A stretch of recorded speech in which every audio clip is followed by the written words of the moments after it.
The Wyoming sun beat down merciless as a whip on Jonah Hale's weathered neck as he stood before the broken-down ranch, his shadow stretching long across the dusty ground. The place looked like it had been chewed up by the devil himself and spat back out, shutters hanging crooked, porch steps rotted through, and the barn door swinging on one rusty hinge like a drunk man trying to find his footing. But Jonah saw past the decay.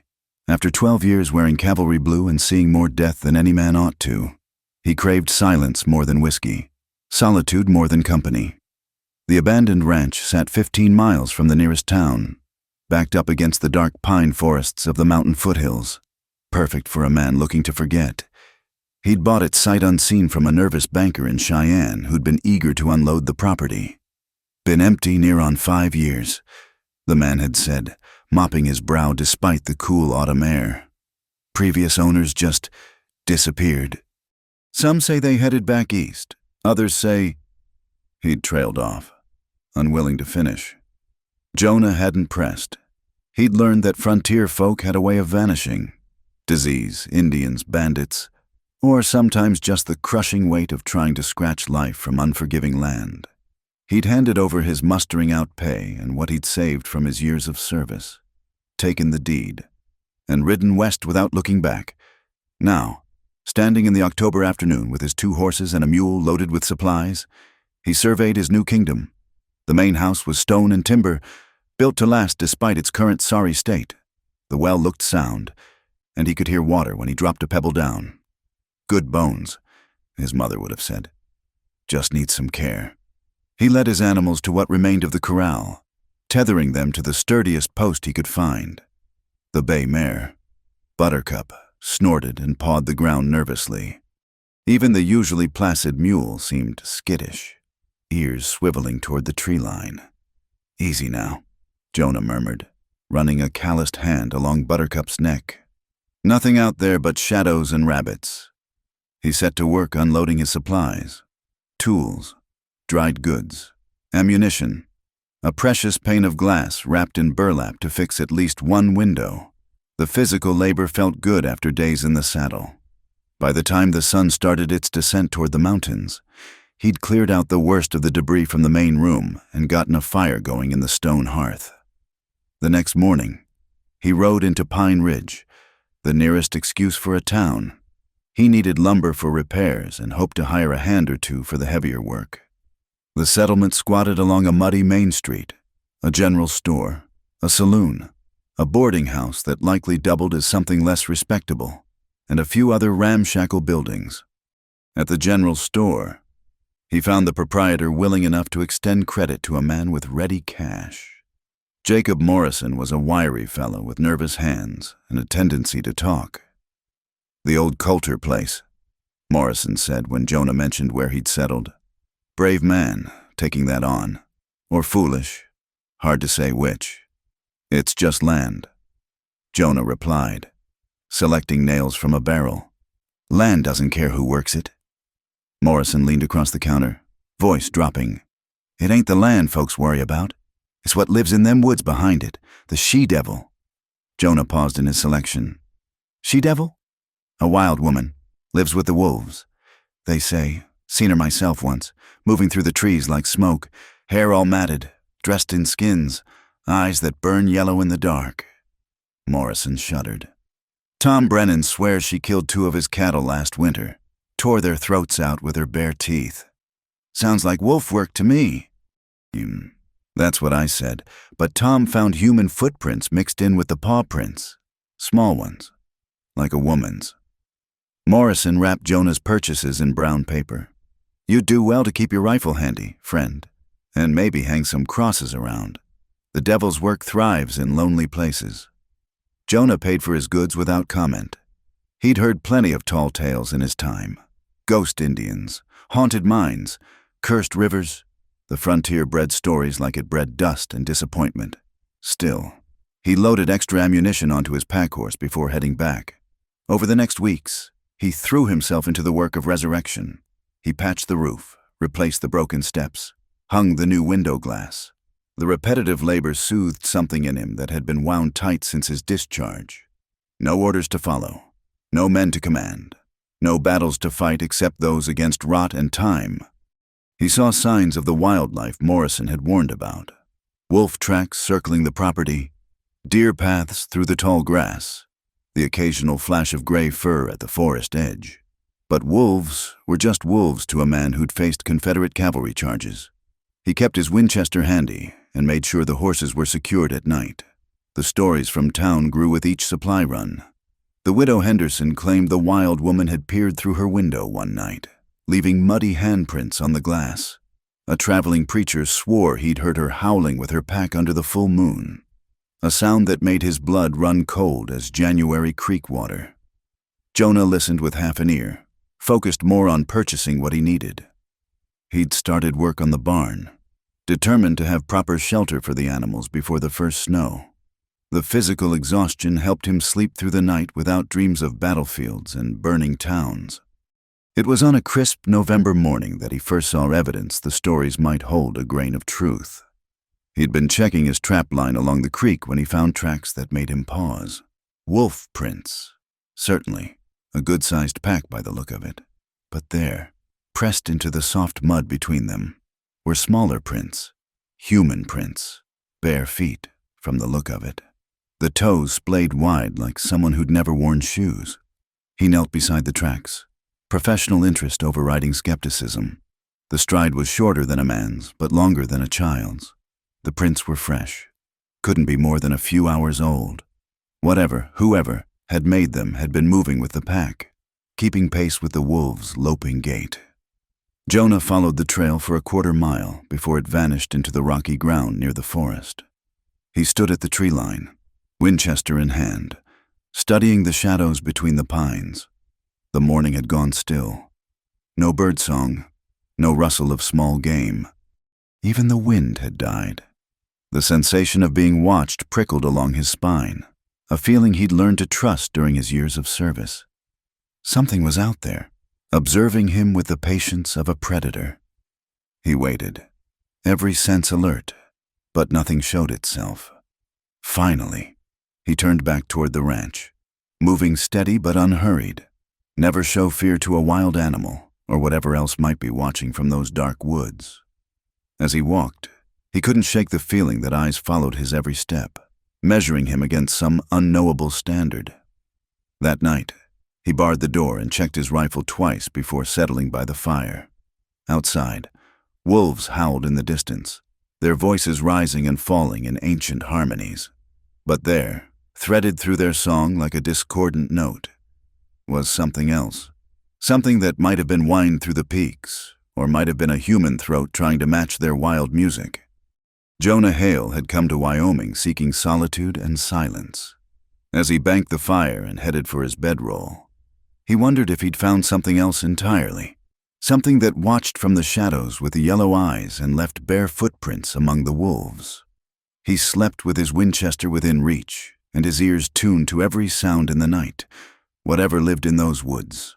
Whatever the townspeople feared, he'd face it when it chose to show itself.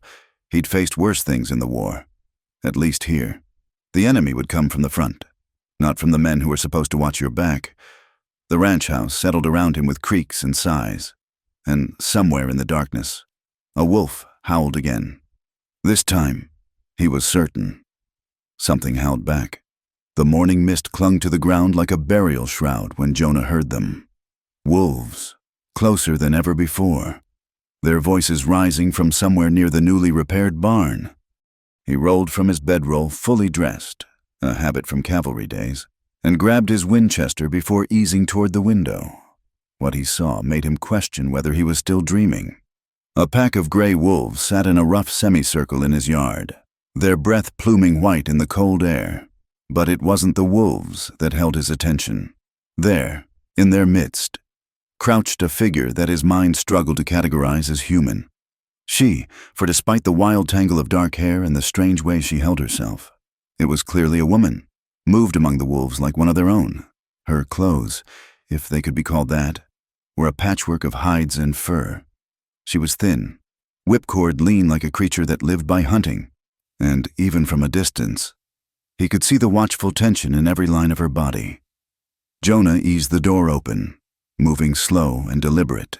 The wolves' heads swiveled toward him as one, ears pricked forward.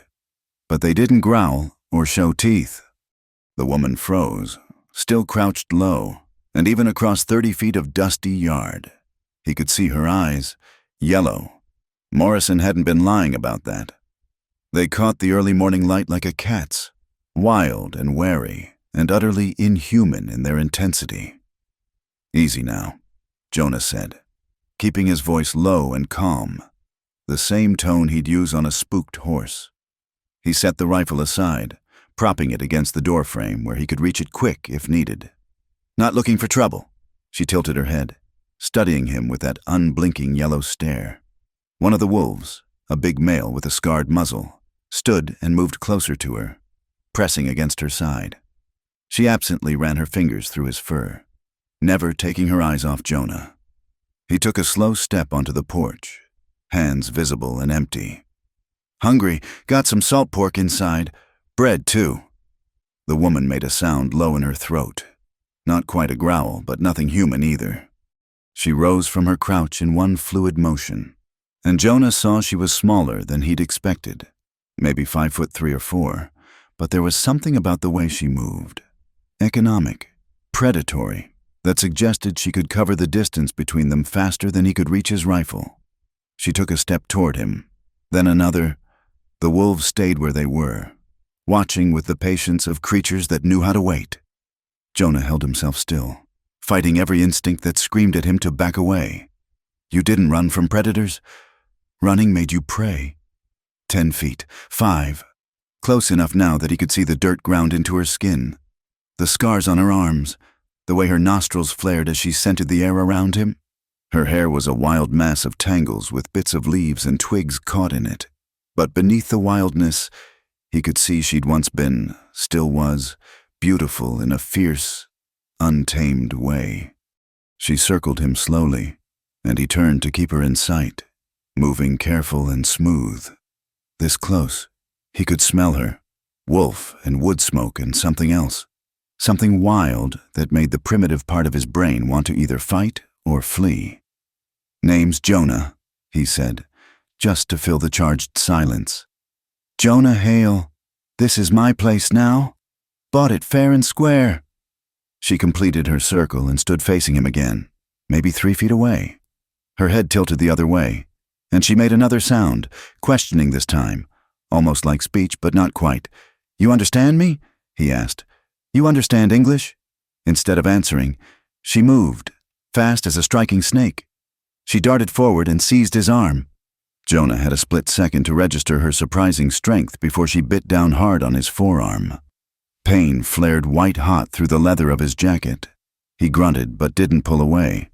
That would only make it worse, like with a dog. Instead, he stayed still, breathing through the pain, waiting. She held on for maybe 5 seconds that felt like 5 minutes. Then she released him and stepped back. Blood, his blood, on her mouth. She watched him with those yellow eyes, waiting for something. Retaliation. Maybe violence. Instead, Jonah looked down at his arm.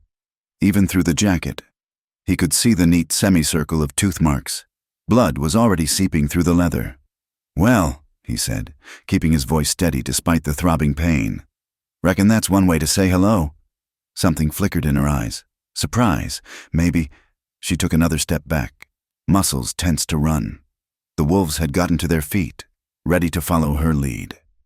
"Hold on," Jonah said. He moved slow, shrugging out of his jacket to examine the wound. The bite was deep but clean. No tearing. It'd need cleaning and bandaging. But he'd had worse. "You're hungry, aren't you? When's the last time you ate something besides what you could catch?" He backed toward the door, keeping her in sight. "Wait here, just wait." She didn't promise anything, but she didn't flee either. Jonah ducked inside, grabbed a chunk of salt pork from his stores and half a loaf of yesterday's bread. When he came back out, she'd moved to rejoin the wolves, but they hadn't left. He set the food on the porch steps and backed away. "Go on, take it." She approached cautiously, snatched the food, and retreated to the wolves. She tore into the pork with her teeth, eating like something that didn't know where its next meal would come from. When she finished, she looked at him again, and this time there was something almost like confusion in those wild eyes. "There's more where that came from," Jonah said. He pressed his hand against his wounded arm, feeling blood seep between his fingers. "Though I'd appreciate if you'd ask next time instead of taking a bite out of me." She made that not-quite speech sound again, then turned and melted into the morning mist with her pack. One moment they were there. The next, only footprints in the dust proved he hadn't dreamed the whole encounter. Jonah went inside to tend his wound, washing it with whiskey that burned like hellfire and wrapping it tight with clean cloth. As he worked, he found himself thinking about those yellow eyes and the intelligence he'd seen there. Whatever else she wasn't some mindless beast. She'd been testing him, maybe, seeing what kind of man had moved into her territory. He spent the rest of the day working one-handed, patching holes in the barn walls and reinforcing the chicken coop he planned to stock come spring. But part of his attention stayed on the tree line, watching for movement. She didn't return that day, or the next. But on the third morning, he found the chunk of salt pork he'd left on the porch steps gone, and small bare footprints in the frost leading to and from the forest. He smiled despite himself and left out more food that night. It became a pattern over the next week. Food disappeared in the night. Footprints appeared in the morning. Sometimes he caught glimpses of her at the edge of the woods, watching him work. The wolves came and went, but she seemed to be growing bolder, lingering longer each time. The bite on his arm healed clean, leaving a curved scar he'd carry the rest of his days. He found himself touching it sometimes, remembering the wild look in her eyes and the strange intelligence behind the animal behavior. She was a puzzle, and Jonah had always been drawn to puzzles. The townspeople would think him mad if they knew he was feeding their she-devil. But alone on his ranch with winter closing in, Jonah found he looked forward to those glimpses of yellow eyes in the shadows. In a life that had become all about survival and solitude, she was something unexpected, something that made him feel alive in a way he hadn't since before the war. He'd come to Wyoming looking for peace.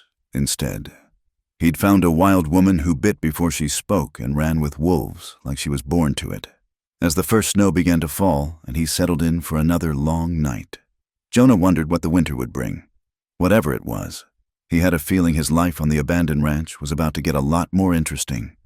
Outside, a wolf howled, and somewhere in the darkness, that almost human voice answered. Jonah smiled and added another log to the fire. Let winter come. He'd faced it before, and this time, at least, he wouldn't be facing it entirely alone. The trouble started on a gray December morning when Jonah rode into Pine Ridge for supplies. Snow had been falling steady for 3 days, and he needed grain for the horses and coffee for himself before the roads became impassable. He'd grown comfortable with his strange routine, leaving food out for his wild visitor, catching glimpses of her among the trees, noting the decrease in wolf sign around his livestock. But comfort, he should have remembered, was a dangerous thing on the frontier. The moment he hitched Buttercup outside Morrison's store, he knew something had shifted. Conversations died as he walked in, and the usual crowd of loafers by the pot-bellied stove watched him with sharp, calculating eyes. "Hail." Morrison greeted him, but his usual nervous chatter was absent. "Heard you've been having some interesting company out at your place?" Jonah kept his expression neutral as he selected his goods. "Just the usual. Wolves, coyotes, nothing I can't handle." "That's so?" A new voice cut through the store's warmth. Ezekiel Crowder stepped from behind the dry goods shelf, dressed in a black coat that probably cost more than most folks in Pine Ridge saw in a year. "Because Tom Brennan says he saw you feeding the she-devil. Says you're encouraging her to stay in these parts." Jonah had met men like Crowder before, smooth-talking vultures who circled wherever there was profit to be made. The man owned half the businesses in town and had his fingers in the other half. His pale eyes were cold as winter sky, and his thin smile never reached them. "Tom Brennan sees a lot of things after he's been at his still. Jonah replied, continuing to shop. Last month he swore he saw the ghost of General Custer playing cards in the saloon. A few men chuckled, but Crowder's smile only widened. Maybe so, but the Henderson boy says he saw her clear as day, sneaking around the old Coulter place. Says she was carrying food away from your porch. The store had gone quiet now, everyone waiting to see how this would play out. Jonah set his selections on the counter and met Crowder's gaze straight on. If someone's hungry enough to take food, I leave out. That's between them and God. No law against charity that I know of. There is when that charity threatens decent folks, Crowder said, his voice taking on the righteous tone of a man who'd convinced himself his greed was virtue. That creature killed 2 of Brennan's cattle.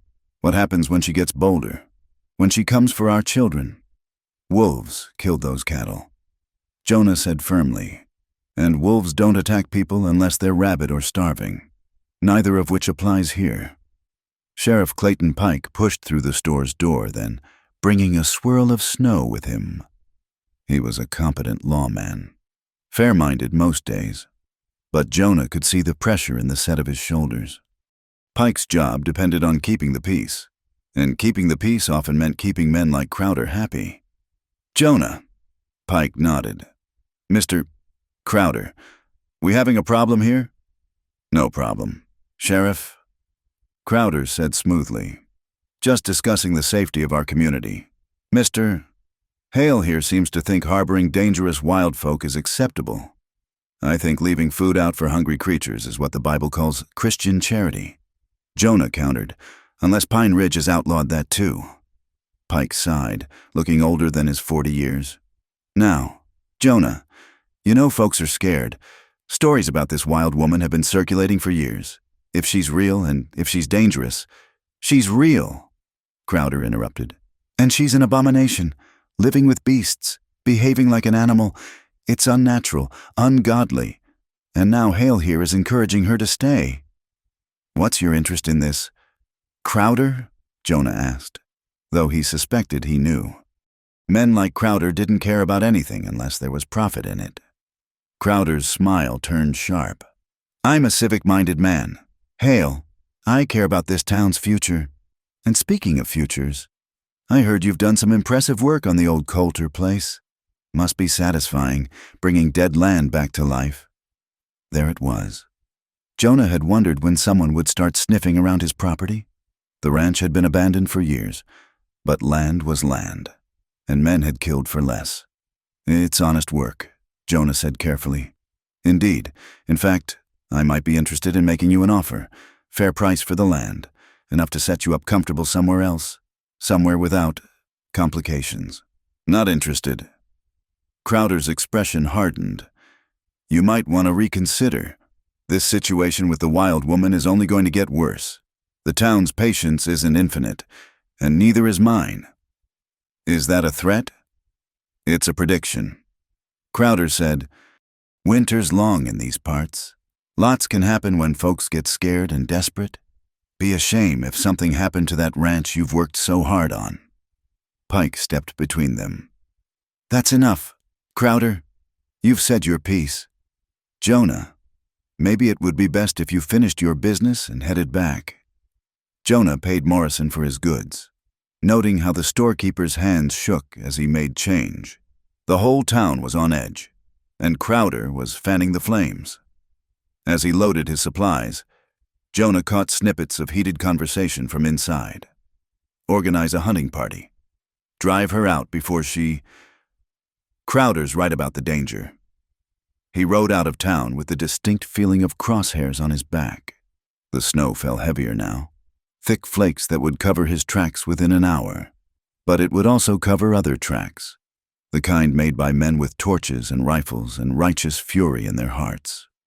Back at the ranch, he stored his supplies and checked his weapons.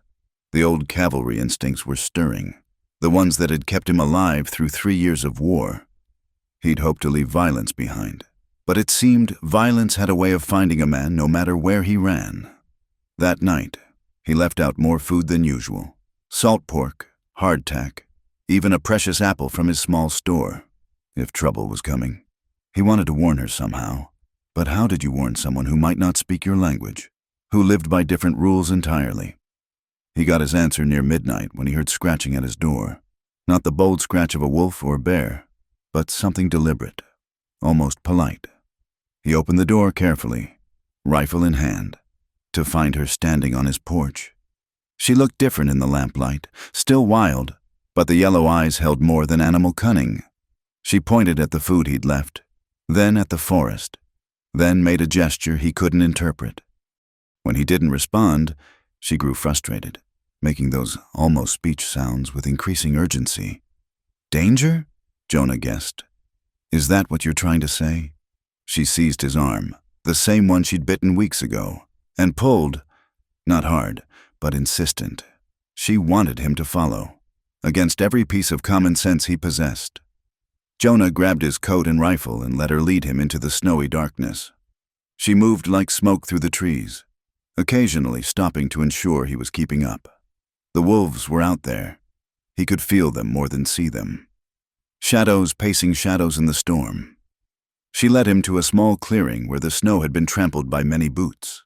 Empty bottles caught the moonlight, and he could see where men had built a fire, probably to warm themselves and build courage. Scattered around were the remains of torches and what looked like poorly made snares. They were here, Jonah said, understanding flooding through him. "Tonight, looking for you." She nodded, a human gesture that looked strange on her wild features. Then she pointed back toward his ranch and shook her head violently. "They'll come for me too," he interpreted. "Because I've been helping you." She made a sound that might have been yes, filtered through years of disuse. Then she did something that surprised him more than the bite had. She reached out and touched the scar on his arm, gentle as falling snow, and her yellow eyes held something that looked almost like regret. "It's all right," Jonah said softly. "I've had worse." She tilted her head, studying him with that unblinking gaze. Then she pointed at herself, touched her throat, and made a sound. It took 3 tries before he understood. Ilara?" he repeated. She nodded fiercely, the first real smile crossing her face. It transformed her from wild creature to young woman so fast it took his breath away. Then the smile vanished, and she was pulling him again, back toward the ranch. The message was clear. Danger was coming. And soon, Crowder had already sent men to hunt her. When that failed, they'd come in force, and they'd come for anyone who stood in their way. As they emerged from the forest, Ilara stopped at the edge of his property. She looked back at her wolves, then at him, clearly torn. Finally. She made a shooing gesture toward the house. "You want me to go inside? Lock the doors?" She nodded, then vanished into the storm with her pack. Jonah stood for a moment in the swirling snow, processing what had just happened. She'd risked discovery to warn him. Whatever else she was, she understood loyalty. He went inside and barred the door, but sleep didn't come. Instead, he sat by the window with his rifle, watching the snow erase all evidence of the night's strange meeting. Come morning, Crowder and his mob would return, and when they did, Jonah would have to decide which side of the line he stood on, the one drawn by civilization or the one drawn by conscience. As dawn approached, he thought about yellow eyes and gentle touches, about the scar on his arm and the woman who'd marked him. He'd come to Wyoming for solitude, but fate, it seemed, had other plans. The storm was coming in more ways than one, and Jonah Hale would meet it standing. The screaming started just before dawn. Not human. Jonah knew the sound of a creature in mortal agony when he heard it. He was out the door with his rifle before his coffee had time to cool, following the terrible sounds through the knee-deep snow. He found her a quarter-mile from the house, and the sight knocked the breath from his lungs. Ilara was on her knees in the snow, her left leg caught in a bear trap, its iron teeth biting deep into flesh and muscle. Blood painted the white ground crimson, and her yellow eyes were wild with pain and rage. The wolves circled her, whining and pacing, but they scattered when Jonah approached, all except the scarred male, who stood his ground between them until Ilara made a sound, half growl, half sob, that sent him slinking back. "Easy," Jonah breathed, setting his rifle aside and dropping to his knees beside her. "Easy now. Let me see." She bared her teeth at him, a warning that would have sent most men running. But Jonah had seen too much pain to be deterred by it. The trap was a brutal thing, its jaws designed to hold a full-grown bear. On her smaller frame, it had bitten nearly to the bone. "This is going to hurt," he warned, examining the mechanism. "But it'll hurt worse if we don't get it off quick." She watched him with those pain-bright eyes, panting like a wounded animal. When he positioned himself to pry open the trap, she didn't pull away. Trust. He realized, somehow, impossibly. She trusted him. It took all his strength to force the jaws apart. Elara made a sound no human throat should make as the metal teeth released her flesh, then collapsed forward into the snow. Jonah caught her before she fell completely, supporting her weight against his chest. "We need to get you inside," he said, already shrugging out of his coat to wrap around her leg. "You'll bleed out or freeze, maybe both." She shook her head weakly, trying to pull away, but the loss of blood was making her sluggish. Jonah made the decision for both of them. He scooped her up. She weighed less than he'd expected, all wire and sinew, and started back toward the house. The wolves followed at a distance, their anxious whines carrying on the wind. At the porch, they stopped, unwilling to cross that final boundary between wild and civilized. Elara made a protesting sound, reaching back toward them. "They'll be fine," Jonah assured her, kicking the door open. "It's you I'm worried about." Inside, he laid her on the table and lit every lamp he had. In the warm light, he could see her more clearly than ever before. Beneath the dirt and tangled hair, she was younger than he'd thought, maybe 25, though it was hard to tell. Scars crisscrossed her arms and hands, some old and white, others more recent. Her clothes were indeed cobbled together from various pelts, crudely stitched but effective against the cold. The wound was bad. The trap had torn through muscle, and he could see the white glint of bone. She'd lost too much blood already, her naturally tanned skin gone pale and clammy. "This is beyond my skill," he admitted, reaching for his whiskey bottle. "You need a real doctor." She grabbed his wrist with surprising strength, shaking her head violently. Of course, taking her to town would be signing her death warrant. They'd kill her or cage her, probably both. "All right," Jonah said. "We do this here, but you have to trust me." He'd patched up enough battlefield wounds to know the basics. Clean it, stitch it. Prey infection didn't set in. He poured whiskey liberally over the wound, and Elara bit down on her own arm to keep from screaming. When he started cleaning out the dirt and debris, she passed out entirely. Better that way, he thought grimly, threading a needle with hands that barely trembled. The stitching took forever, each pass of the needle through torn flesh making his stomach turn. But he'd seen worse, done worse when necessity demanded it. When he finished, he bandaged the leg tight with strips torn from his cleanest shirt. Elara remained unconscious, her breathing shallow but steady. He carried her to his bed, the only one in the place, and covered her with every blanket he owned. Then came the waiting.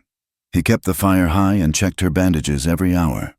The wolves stayed close to the house, their occasional howls making the hair on his neck rise. As night fell, Elara burned with fever, tossing and muttering in a language that wasn't quite any tongue he knew. On the second day, her eyes opened, unfocused and glassy. She tried to sit up, panicked at finding herself in a strange place, but Jonah was there to ease her back down. "Safe," he said, over and over. "You're safe." She looked at him for a long moment, then at her bandaged leg, then back at him, slowly, carefully. She reached out and touched his face, a gesture so unexpectedly tender it made his throat tight. "Jonah," she said, the word rough and unpracticed, but unmistakably his name. "That's right," he managed. "I'm Jonah. You're in my house, our house. You're safe here." Over the next days, she began to heal with a resilience that amazed him. The fever broke on the third night, and by the fourth day, she was trying to stand despite his protests. She couldn't put weight on the leg yet, but she hobbled around using furniture for support, examining everything with intense curiosity. She touched his books without understanding them, ran her fingers over the smooth surface of glass windows, stared in wonder at her own reflection in his small shaving mirror. It was like watching someone discover the world for the first time, and she began to speak. Not fluently, the words came hard, dredged up from some deep place, but enough to communicate. Her voice was hoarse from disuse, cracking on certain sounds, but it was undeniably human. Long time, she managed one evening as he changed her bandages. No, words. Forgot. How? How long? Jonah asked gently. How long have you been out there? She held up her hands, counting on fingers several times before shaking her head in frustration. Too many years to count, or too painful to remember. Family? He tried. Her face closed off entirely, and she turned away. Some wounds, he understood, cut deeper than iron teeth. As she healed, she began to help around the house, small things at first, tending the fire while he was outside, preparing simple meals from his stores. She knew how to work. That was clear, though her methods were sometimes strange. She could skin a rabbit faster than anyone he'd ever seen, but was baffled by canned goods. She knew dozens of uses for every plant, but couldn't remember how to use a fork. The wolves remained near, and she would limp to the window several times a day to check on them. Sometimes she'd make soft sounds in her throat, and they'd answer. A communication Jonah couldn't begin to understand. Pack, she explained one night, when he asked about them. Family. They found me, small, alone, dying. She touched her chest. They made me theirs. It was the longest string of words she'd managed yet. Jonah poured her coffee. She'd developed a fierce love for it, and waited to see if she'd continue. People hurt, she said finally, not looking at him. Wolves. Don't. Simple. Hunt. Eat. Sleep. Protect pack. No. Lies. No. Cruelty. Just survival. People can be good too, Jonah offered. Some of them. She looked at him then, those yellow eyes holding depths he was only beginning to understand. You. Good. Strange, but good. That night, as he made his bed on the floor, he'd insisted she keep the bed while she healed. She called his name. Jonah. Yeah. Thank you. 2 words, but they carried the weight of years. He lay in the darkness, listening to her breathing even out into sleep, and wondered at the strange turns life took. He'd wanted solitude and found something else entirely, something wild and wounded and achingly human beneath it all. Outside, the wolves sang to the moon, and for the first time, the sound didn't seem foreign at all. It sounded like home. The past revealed itself in pieces, like shards of broken mirror catching light. Jonah found the first clue while repairing a section of flooring where water damage had rotted through the boards. Beneath the planks, wrapped in oilcloth, was a leather portfolio that time had somehow spared. Inside were documents, a deed, letters, and a photograph that made him sit back on his heels. A Negro family stared back at him from the faded image. A man in his Sunday best, a woman in a patterned dress, and between them, a little girl with enormous dark eyes and a shy smile. The deed was made out to one Moses Freeman. Dated 1871. The letters were harder to read, water-stained and fading. But Jonah pieced together enough. Freeman had been a Buffalo soldier who'd saved his pay and claimed this land after his service. He'd written to relatives back east about his plans, his hope, his determination to build something lasting. The final letter, dated December 1876, was different. The handwriting was shaky, desperate. They come at night, leave dead animals, break fences. Say we don't belong. Sheriff won't help. Crowder wants the land, says he knows about silver in the creek. We won't leave. This is our home. If something happens, remember. The letter ended there, torn or perhaps never finished. Jonah looked up to find Alara watching him from across the room. She'd been with him 3 weeks now. her leg healing well, though she still favored it. Her hair was clean and braided. She'd allowed him to help her wash and untangle it, and in one of his old shirts. She looked almost ordinary. Almost. "Found something," he said, holding up the photograph. She limped over, took the image with careful hands. For a long moment, she stared at it, her face unreadable. Then, so soft he almost missed it. "Mama." The word hit him like a physical blow. He looked at the photo again, at the little girl, then at Alara. The eyes.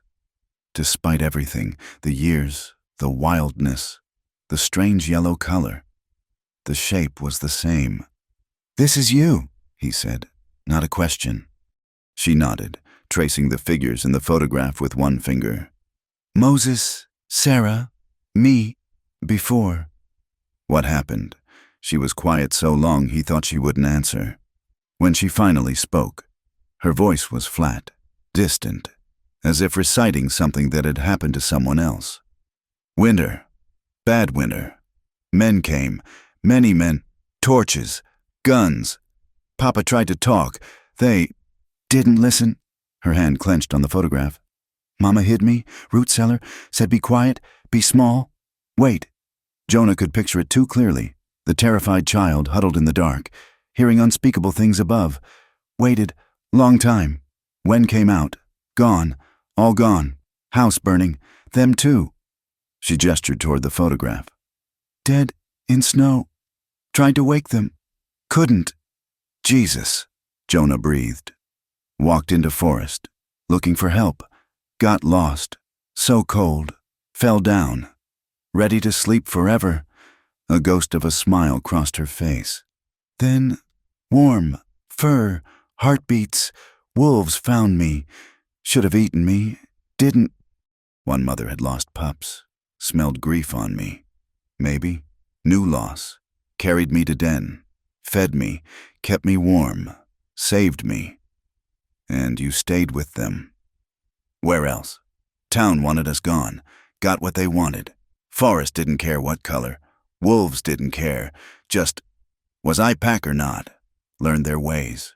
Grew up wild. Forgot words. Forgot. People things. Better that way. Safer. Jonah turned back to the letters. Found what he was looking for. Crowder, he was behind it. Yes. The word came out as almost a growl. Knew the smell. Saw him sometimes. From trees. Older now. Richer. Still cruel. He knows who you are. Jonah realized. That's why he wants you gone. Your evidence. You could claim this land legally. You're Moses Freeman's daughter. She shook her head. No papers say I'm her. No proof except memories. And who believes wild woman? But Jonah was thinking now. The tactical part of his mind that had served him in the war coming alive. The deed's in your father's name. These letters mention you by name. Alara Freeman. The photograph. And there must be records somewhere. Birth records. Marriage certificates. Why? She asked, genuinely puzzled. Why fight? Have survived without their world. Because it's yours. Jonah said firmly. Because they took it from you. And that's not right. Because maybe it's time to stop just surviving.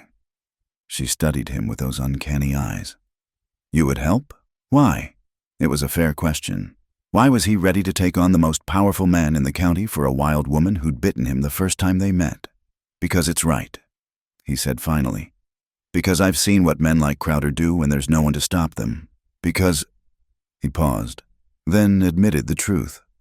Because I care what happens to you. Something shifted in her expression, a softening that made her look achingly young. She reached out, hesitant, and touched the scar on his arm. Their beginning. I care too, she whispered. Didn't mean to. Tried not to, but you... Different. Gentle with wild things. Patient. Like sun after a long winter. The space between them seemed to shrink. Jonah was acutely aware of her hand on his arm, of the way the lamplight caught in her dark hair, of how much he wanted to pull her close and promised nothing would hurt her again. Instead, he covered her hand with his. We'll need to be careful. Crowder's dangerous, and he's got the whole town dancing to his tune. But if we can prove who you are, prove what he did, "He'll kill us," she said matter-of-factly. "Like before. Maybe, or maybe not. I've got friends from the war. Men who owe me favors. There's a judge in Cheyenne who's straight as they come. If we can get evidence to him." She was quiet, thinking. Then, the silver. Papa's letter said Silver in Creek. If Crowder killed for it, he'd have mined it by now. There'd be records, claims filed. Jonah felt the pieces clicking together. That's paper trail he can't erase. "You think like Hunter," Ilara observed. "Patient, smart, wait for prey to make mistake. Learned from the best," he said, and was rewarded with her rare, transforming smile. They spent the rest of the evening going through the documents, planning. Ilara's reading skills were rusty, but not gone. Her parents had taught her before everything ended. She sounded out words, remembering more with each page. As the night deepened, she began to tire, her healing leg aching. Jonah helped her to the bed, and she caught his hand before he could retreat to his floor pallet. "Jonah, if we do this, I have to be more people, less wolf, have to remember how, speak their words, wear their clothes, follow their rules." Fear flickered in her eyes. "What if I can't? What if wild is too deep?" He squeezed her hand gently. "Then be both. Be Ilara Freeman who runs with wolves. Be the woman who survived what would have killed most. Be exactly who you are, and let that be enough." She pulled him down and pressed her forehead to his. A wolf gesture. He'd learned, packed with trust and affection. "Stay close?" she asked. "Tonight, not that, just close. Been alone so long." He understood. The floor was cold, and she was asking for comfort, for human connection after years of having only pack warmth. He lay down beside her on top of the blankets, careful not to presume. She curled against his side, her head on his shoulder, and he felt her tension slowly ease. "Tell me about before," she murmured. "Your before? Who was Jonah before here?" So he told her. About the farm in Ohio. About enlisting young and foolish. About watching friends die and killing men whose faces still visited his dreams. About coming home to find his girl married to another and his family farm sold. About drifting west, looking for something he couldn't name until he'd found it here, in an abandoned ranch and a wild woman's yellow eyes. She listened without judgment, occasionally making small sounds of understanding. When he finished, she was quiet for a long moment. "We're both ghosts," she said finally. "You of war, me of family lost, but ghosts can become real again. Maybe, together." "Maybe," he agreed, and felt her smile against his shoulder. Outside, her wolves sang lullabies to the moon.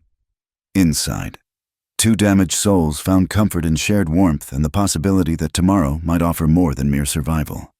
The past had been revealed, painful and raw, but perhaps, Jonah thought as sleep claimed him, that was the first step toward building a different future, one where justice was possible, where wild things could be cherished rather than feared, where a cowboy and a woman raised by wolves might find something worth fighting for. Together, the torches appeared at dusk, pinpricks of light winding through the valley like a river of fire. Jonah counted 30 men, maybe more, their voices carrying on the cold wind, angry, righteous, primed for violence. "They're coming," he said quietly, checking his rifle for the third time. Ilara stood by the window, transformed. She'd chosen to meet them not as the wild woman they expected, but as Ilara Freeman, wearing the dress they'd found in her mother's trunk, her hair pinned up, looking every inch the lady her parents had hoped she'd become. Only her eyes remained unchanged, yellow and fierce in the lamplight. "Let them come," she said, her voice steady, though he could see the tremor in her hands. No more running, no more hiding. Outside, her wolves had gathered, not just her usual pack, but others, drawn by some signal Jonah couldn't understand. They ringed the house like a living wall, silent and waiting. The sight of them had stopped the mob at the property line, their torches wavering as men realized what they faced. "Hail!" Crowder's voice boomed across the distance. Send out the she-devil, and we'll let you walk away. This isn't your fight." Jonah stepped onto the porch, rifle casual in his hands. "Afraid I can't do that. Crowder, see, this is her land. Has been since her daddy claimed it legal and proper in '71. A ripple of unease went through the mob. Crowder pushed to the front, his pale face flushed with anger and something else. Fear. Maybe? "That creature has no claim here," he snarled. "The Freeman family abandoned this place, disappeared, murdered," Alara said, stepping out beside Jonah. Her voice carried clear and strong. "Murdered by men you sent, December 1876. I remember. I was 6 years old, hiding in the root cellar while you burned our home." The mob stirred, some men looking uncertain now. Sheriff Pike was there, Jonah noted, standing uncomfortably at Crowder's shoulder. "Lies," Crowder spat. "The ravings of a mad woman who lives with beasts. Look at her eyes. That's not natural. She's been corrupted by those demons." "My eyes changed," Alara said calmly. "When I nearly died in the snow. When the wolves saved me, fed me, raised me, because all the good Christian folk were too busy counting their silver to help a child." "What silver?" someone called from the crowd. Jonah smiled grimly. "The silver Crowder's been mining from Freeman land for 20 years. The silver he killed Moses and Sarah Freeman to steal. I've got the claim records from Cheyenne to prove it." That was stretching the truth. He had telegraphed his old friend Judge Harrison, but hadn't received the documents yet. Still, the bluff had its effect. Men began muttering, shifting nervously. "Enough of this," Crowder growled. He drew his pistol, pointing it at Alara. "That thing is a danger to every family in this valley. If the law won't act, we will." The wolves rose as one, hackles raised, a sound like thunder rolling through their ranks. The horses screamed and shied, some men struggling to control their mounts. "You fire that gun," Jonah said quietly, "and they'll be on you before you can cock it for a second shot. You might get one of us. They'll get all of you." "You'd threaten us?" Pike finally spoke, hand on his own weapon. "No threat, Sheriff, just facts. These wolves know her as pack. As family, you hurt her. They'll defend her. That's nature's law, older than any statute you carry." Alara stepped forward, and the mob instinctively stepped back. "I never hurt anyone. Never stole except to survive. The cattle Brennan lost? I can show you the cougar den where their bones lie. The Henderson boy. I watched him that night. Yes, watched him sneak to meet the Miller girl when his parents thought him asleep. I kept quiet because love should be free, even if it must hide." Young Carl Henderson went red in the torchlight. Several men chuckled despite the tension. "I am Alara Freeman," she continued, voice rising. "Daughter of Moses and Sarah, survivor. This land is mine by right and blood and suffering. I've come home, and I'm not leaving again." "The hell you're not." Crowder raised his gun. Several things happened at once. Jonah moved to shield Alara. The wolves surged forward, and from the darkness behind the mob came a new voice. "Federal Marshal, nobody move!" A rider emerged from the shadows, a black man in a long coat, badge glinting in the torchlight. Behind him rode 6 more men, all armed, all wearing the unmistakable bearing of lawmen who'd seen real action. "Marshal Jim Bentley," the man announced, riding through the mob like they were sheep to be herded. "Got a telegram from Judge Harrison about claim jumping and murder on Freeman land. Thought I'd best come see for myself." Crowder's face went white. "This is a local matter. Murder's federal when it involves a veteran's family." Bentley cut him off. "Moses Freeman served with distinction in the 10th Cavalry. That makes this very much my business." He looked at Alara, touched his hat. "Miss Freeman, your father saved my life at Apache Pass. I'm sorry I'm 20 years too late." Alara stared at him, tears tracking down her face. "You knew him? Best man I ever served with. Talked about his little girl all the time. Said you were smart as a whip, brave as a soldier." Bentley's voice gentled. "He'd be proud you survived, proud you came home." The mob was dissolving now, men slipping away into darkness. wanting no part of federal attention. Crowder stood isolated, still holding his gun but looking suddenly old and diminished. "You can't prove anything," he said desperately. "It's been too long. No witnesses." "No?" Bentley produced a paper from his coat. "Funny thing about silver mining, leaves records, assay reports, shipping manifests, all dated after the Freemans disappeared. All leading back to you." Pike stepped away from Crowder, hand falling from his gun. "I didn't know. Ezekiel, if you did this, it—" "And then there's this," Bentley continued, producing another document. "Affidavit from Tom Brennan. Seems his conscience has been bothering him for 20 years. Says you paid him to help run the Freemans off. Says he thought it was just intimidation until he saw the bodies." Crowder's gun wavered. Around him, the wolves waited, patient as death. Above, the stars watched, cold and eternal. "It was just business," he said finally. "All bluster gone. They were sitting on a fortune. Wouldn't sell, wouldn't leave. What was I supposed to do?" "Not murder them," Jonah said flatly. Bentley nodded to his men. "Ezekiel Crowder, you're under arrest for the murders of Moses and Sarah Freeman, claim jumping, and conspiracy." Crowder dropped his gun, shoulders sagging. As the marshals bound his hands, he looked at Alara with pure hatred. "You're still an abomination, still unnatural." She met his gaze steadily. "Maybe, but I'm alive. They're avenged. That's enough." As they led Crowder away, the remaining townspeople dispersed, some ashamed, others simply relieved the confrontation was over. Pike lingered, looking uncomfortable. "Miss Freeman," he said finally, I'm sorry, for all of it.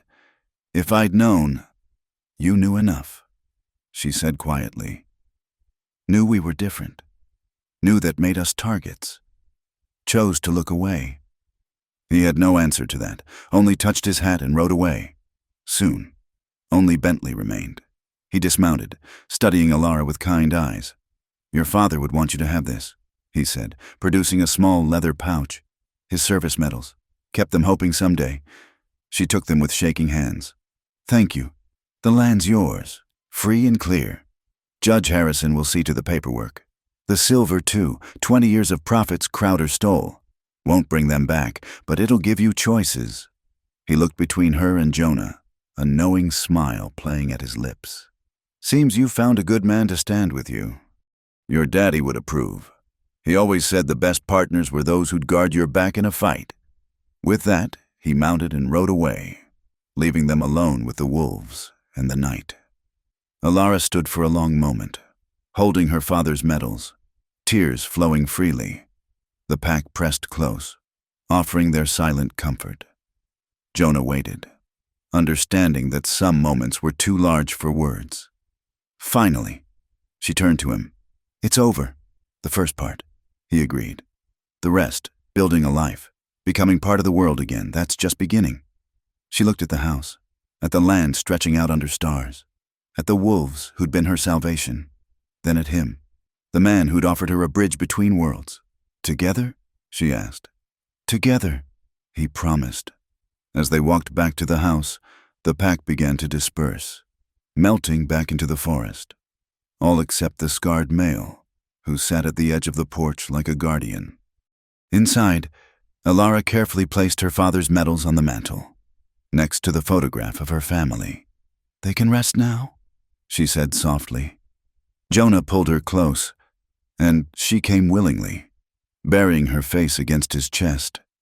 They stood that way for a long time, two souls finding harbor in each other after long storms. Outside, the night was peaceful. The torches were gone. The shouting had ended. Justice, imperfect but real, had been served. And on Freeman land, a wild woman and a wounded cowboy began the delicate work of building something new from the ashes of all they'd lost. Spring came late to Wyoming that year, but when it arrived, it brought changes that ran deeper than melting snow. The trial had been swift, Crowder's own meticulous records condemning him more thoroughly than any testimony could. He'd hang come summer, and with his fall, the town's dynamics shifted like sand after a storm. Elara stood in Morrison's general store, her third visit since winter's end. The first time, conversations had died when she entered. The second, people had stared but continued their business. Today, Mrs. Morrison actually smiled and asked about her plans for planting. Corn, Elara said carefully, still unused to casual conversation. Beans, squash, the three sisters. My mother called them. My grandmother grew them that way too. Mrs. Morrison offered. Said they helped each other grow, like folks should. It was an olive branch, tentatively extended. Elara took it with the same caution she'd once used approaching Jonah's porch. Would welcome advice. She managed, much to relearn. The older woman's smile widened. Come by Tuesday afternoons. The ladies gather for quilting and gossip. Might be some would welcome you. Outside, Jonah waited with the wagon, trying not to look as protective as he felt. Town visits still set him on edge, though incidents had been few. Young Carl Henderson had actually apologized for the night his family claimed she'd stalked him, admitting he'd made up the story to cover his secret courtship. How'd it go? Jonah asked as she climbed up beside him. Better, she said, then showed him something that made his heart lift, a small smile. Mrs. Morrison invited me to quilting circle. Will you go? She considered this as they drove out of town. Maybe. Strange to think of sitting still so long, making small things with tiny stitches. But, she paused, searching for words. Part of coming back, of being Elara Freeman and not just Wild Woman. They'd had this conversation many times through the winter. Who was she now? Not fully the creature who'd run with wolves, but not entirely the woman she might have been either. Something new. Something in between. Back at the ranch, their ranch now, the papers properly filed, they found an unexpected visitor. Tom Brennan stood by the gate, hat in hands, looking like he'd aged a decade in the months since Crowder's arrest. Miss Freeman, Hale. He couldn't meet their eyes. Come to make amends, if such a thing's possible. Elara studied him with that unblinking gaze that still unnerved people. Can't bring them back, she said simply. No, ma'am, but maybe I can help with what comes next. He gestured to a pen by his wagon where several cows stood. Brought my best breeding stock. Figured you'd be starting a proper herd. These'll give you good foundation. Jonah started to protest. They could afford their own stock now, with the silver money recovered, but Elara touched his arm. Blood debt, she said quietly. Needs paying for his peace. She approached Brennan, who flinched but held his ground. Accepted, she said formally. Debt marked, if not cleared. Relief flooded the man's weathered face. There's more. My boy Danny. He's good with animals. Wants to learn ranching proper. Would you take him on? He'd work hard, and, he swallowed, might do him good, seeing how folks can change, how they can be better than they're raising. Elara looked at Jonah, a silent conversation passing between them. They'd talked about hiring help as the ranch grew, but this was different. This was trust, extended both ways. Send him Monday. Jonah decided, fair wages, fair work. We judge him on his own merit, not his father's mistakes. After Brennan left, they tended the new cattle together. Elara moved among them fearlessly, her wild upbringing making her attuned to animal moods in ways that still amazed him. The cows, skittish at first, soon accepted her presence. Never thought to have such things, she admitted, running her hand along a heifer's flank. Cattle, house, papers saying this is mine, ours, she corrected, glancing at him. They hadn't formalized anything between them, though Jonah had been sleeping in the house rather than the barn since winter. Their connection had deepened through shared work and quiet evenings, through her teaching him to read track and sign while he helped her remember the social graces her mother had once taught. That evening, as they sat on the porch watching the sun set behind the mountains, she surprised him. The wolves are leaving, she said quietly. Most of them. Territory too small for so many. Now that danger's past. He could hear the sadness in her voice. Your pack. Greystone, the scarred one, he stays. Few others, but the rest, she shrugged. Wild calls to wild. They gave me seasons of belonging. Now time for different pack. I'm sorry, he said, meaning it. She turned to him, those yellow eyes holding warmth that had nothing to do with their strange color. Don't be... They saved me for something. Think maybe, for this, for now, for you. The words hung between them, weighted with possibility. Jonah reached out, slowly, giving her time to pull away. Instead, she leaned into his touch, her cheek warm against his palm. People in town still whisper, he warned. Call you witch woman. Say your eyes are devil-marked. Being with me won't stop that. Let them whisper, she said fiercely. I know what I am. Girl who survived. Woman who came home. Person who chooses you. If you'll have me. Wild and all. Wouldn't want you any other way, he said, and meant it. Their first kiss was tentative, both of them damaged enough to be wary of good things. But as the sunset painted the sky in shades of fire and gold, they found in each other an answer to loneliness that ran bone deep. Over the following weeks, the ranch transformed. Danny Brennan proved a hard worker, initially terrified of Alara but gradually warming to her quiet competence. She had a gift with the animals that bordered on supernatural, knowing which cow was ailing before symptoms showed, sensing storm weather days in advance. The quilting circle was harder. The first Tuesday, she'd sat stiff as a board while the women chatted around her stitches too large and wild. But Ellen Morrison was patient, and gradually others began including her in conversation. She learned their names, their worries, their small dramas, human pack dynamics. She told Jonah, not so different from wolves. She still ran at dawn, though now Jonah often joined her, learning to move quiet through the forest. Greystone and his small pack would appear like shadows, running alongside before melting back into the trees. She still preferred meat barely cooked and slept with windows open even in cold weather. But she also helped Mrs. Henderson preserve peaches and discussed scripture with the traveling preacher who'd once called her demon-possessed. You're a miracle, the preacher admitted one Sunday, after she'd attended service for the first time. God works in mysterious ways, bringing his lost lambs home. She'd tilted her head in that bird-like way she had. Maybe. Or maybe world big enough for many miracles, many ways of being. The preacher had no answer for that, but he smiled and welcomed her back the next week. The turning point came in late May. A child had wandered from the Olson homestead, a 3-year-old who'd slipped away while his mother tended the new baby. The whole town turned out to search. But as night fell, hope dwindled. A small child alone in the wilderness rarely survived. I can find him, Alara told Sheriff Pike. Let me try. Pride warred with desperation in the lawman's face. Finally, he nodded. Whatever you can do. She stripped off her shoes, closed her eyes, and breathed deep. Then she was moving, not running but flowing through the darkness like water. Jonah followed as best he could, watching her pause to scent the air, to examine bent grass invisible in the darkness. 2 hours later, they found him. The boy had fallen into a shallow ravine, scared but unhurt, protected by a gray wolf that growled warning at the searchers. Alara made a low sound, and Greystone, for it was him, backed away, allowing her to gather the child. Doggy kept me warm, the boy reported cheerfully as Alara carried him back. Big doggy.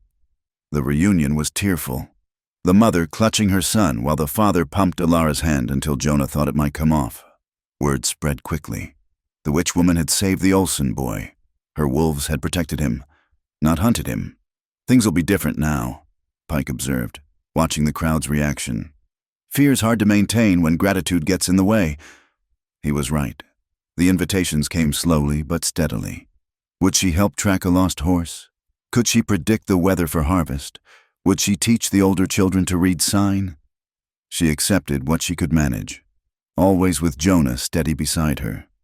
Not taming her, he'd learned better than to try, but offering solid ground when the human world became too much. Never thought I'd be this, she told him one night, as they lay together listening to coyotes sing.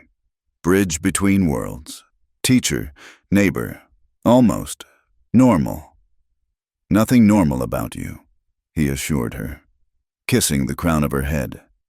And that's perfect. She laughed, a sound that had become more common but never lost its ability to stop his heart. Nothing normal about us, she corrected. Soldier who came looking for quiet. Woman who forgot how to be human. And yet, he agreed, pulling her closer. Outside. Greystone howled once, a sound of contentment rather than hunt.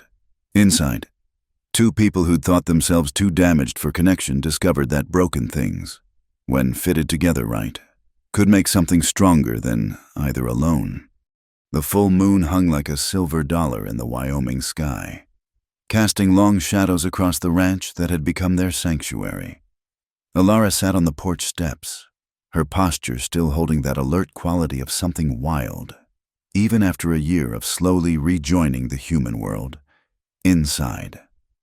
Jonah finished cleaning his rifle, old habits dying hard, while keeping one eye on her silhouette through the window. She'd been restless all day, pacing the boundaries of their property like gray stone checking territory. The old wolf himself lay nearby, grizzled now but still faithful, his yellow eyes, so like hers, watching the tree line with ancient patience. "Storm coming?" Jonah asked, stepping out to join her. He'd learned to read her moods like weather sign. She shook her head, then surprised him by scooting closer, seeking contact. No storm, just thinking, remembering. "What about, first time I saw you?" A smile ghosted across her face. "Wanted to know if you were threat or prey. Never imagined. This encompassed so much. The thriving ranch, the grudging acceptance from town, the warmth between them that had grown from wary alliance to something deeper than either had words for. The silver mine, properly claimed now, provided more than comfort. They'd used Crowder's blood money to build a school for the freedmen's children who'd started settling in the valley, drawn by word that the Freeman Ranch welcomed all. "Have regrets?" Jonah asked, though he dreaded the answer. She turned to him, those extraordinary eyes holding depths he was still learning to navigate. "No, but sometimes wonder, who would I be if that winter hadn't happened? If I'd grown up proper, with parents and schooling and Sunday dresses. You wouldn't be you," he said simply, "and I wouldn't have found you." She studied him with that unblinking gaze that had once unnerved him but now felt like coming home. Then, moving with the same sudden decision that had marked their first meeting, she leaned in close. He tensed, remembering another time she'd moved like this, the sharp pain of teeth breaking skin. But this time, she paused just short of contact, her breath warm against his neck. "No bite this time," she whispered. "Something better." The kiss was fierce and tender at once, wild and civilized in perfect balance, just like her, when they parted, both breathing unsteadily. She laughed, the sound rich and full. "See, I'm learning human ways." "I don't know," Jonah teased, touching his lips. "Still felt a little savage to me." She growled playfully, and he caught her hands before she could demonstrate just how savage she could still be. Greystone huffed what might have been wolf laughter and padded away, giving them privacy. "Marry me," Jonah said suddenly, the words surprising him as much as her. But once spoken, they felt right. "I know it won't be easy. People will talk more than they already do. But I want—" "Yes," he blinked. "Yes. Just like that. Why waste words?" She tilted her head in that bird-like way. "You're mine. I'm yours. Pack knows this. Heart knows this. Paper and ceremony just for others to understand. The preacher might have opinions about marrying someone the town used to call devil-touched. Then we find different preacher, or judge, or medicine man. Don't care about the how, care about the U.S. They were married a month later, in a ceremony that Pine Ridge would talk about for generations. Marshall Bentley returned to give the bride away, standing in for the father who should have been there. The quilting circle ladies had worked together to create a dress that was both proper and practical. Alara had insisted on being able to run in it if needed. Greystone and his pack sat at the edge of the gathering, honorary guests that made some folks nervous but that Alara refused to exclude. Danny Brennan served as Jonah's best man, the boy having grown into a fine young man under their guidance. "Do you, Alara Freeman, take this man?" the traveling preacher asked. Having agreed to perform the ceremony after several long theological discussions with the bride about the nature of souls and salvation. "Take him? Already have him," Alara said, causing nervous laughter. "But yes, choose him. Today, tomorrow, all days after." When it came time for the kiss, she grinned wickedly. "Bite first, then kiss. Remember?" "Don't you dare," Jonah warned, but he was laughing. She kissed him sweet and proper, to applause and a few wolf howls.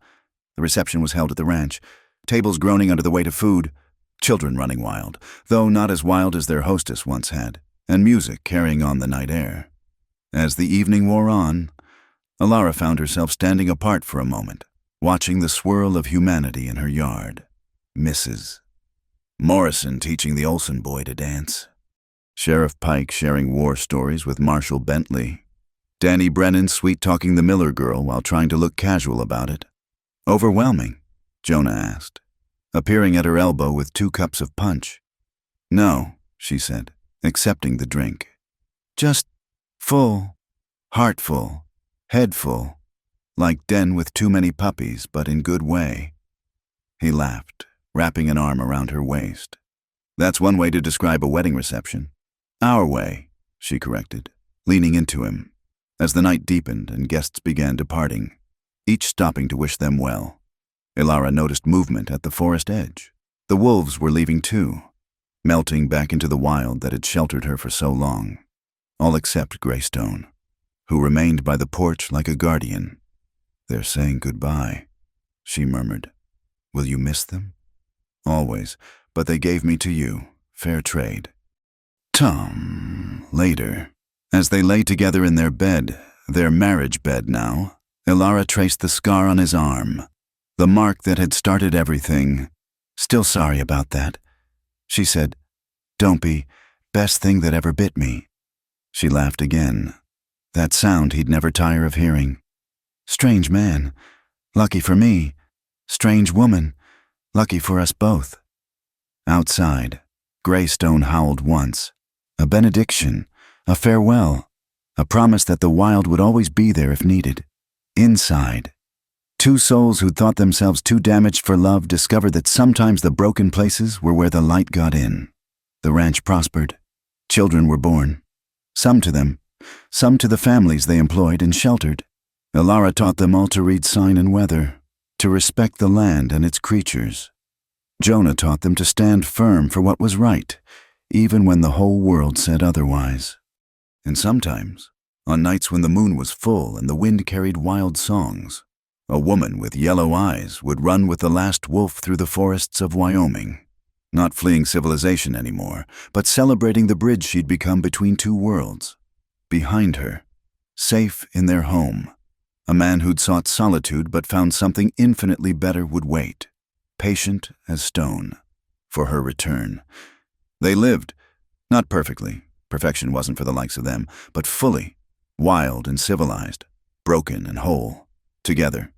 The old-timers would tell the story for years after, about the cowboy who'd been gentle with wild things, about the woman who'd been raised by wolves but chose humanity, about how sometimes love didn't arrive gentle, sometimes it bit first, marking you forever, before teaching you that the best things in life were worth a little blood.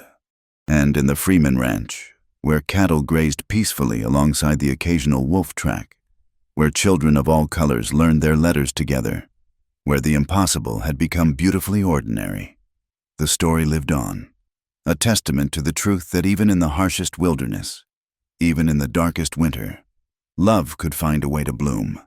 It just might bite you first. Thank you, dear listeners, for joining me on this wild journey through the untamed American West. If you're listening to this story right now, I'd love to know where in the world you are. Drop a comment below and let's connect across the miles, just like Jonah and Alara connected across their different worlds.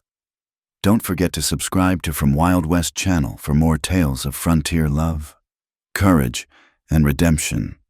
What did you think of Alara and Jonah's story? Would you have been brave enough to trust a wild woman?